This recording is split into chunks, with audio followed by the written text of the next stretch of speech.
আমি সনদ দে, বিধায়ক নৈহাটি বিধানসভা। আজ পশ্চিম বাংলায় এমন একটা পদক্ষেপ বাংলার মুখ্যমন্ত্রী মমতা বন্দ্যোপাধ্যায় নিয়েছেন, যা ভারতবর্ষের মধ্যে কোনো রাজ্য সরকার এমন ধরনের পদক্ষেপ নিতে সাহস পায়নি। মমতা বন্দ্যোপাধ্যায় এক যুগান্তকারী সিদ্ধান্ত নিয়েছেন, আমাদের পাড়া আমাদের সমাধান।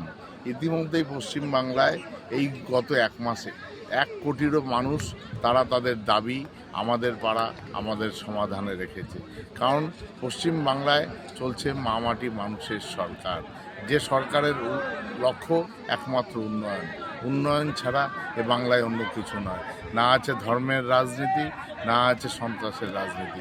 বাংলা শুধু উন্নয়নের পক্ষে। বাংলার মানুষ উন্নয়ন চায়, বাংলার মুখ্যমন্ত্রী মমতা বন্দ্যোপাধ্যায় উন্নয়ন চায়। তাই উন্নয়নের পক্ষে গত এক মাসে 1 কোটিরও মানুষ আমাদের পাড়া আমাদের সমাধানে এসে তারা তাদের দাবি জানিয়েছেন এবং আগামী 15ই জানুয়ারির মধ্যে সমস্ত দাবি পূরণ হতে চলেছে। নমস্কার।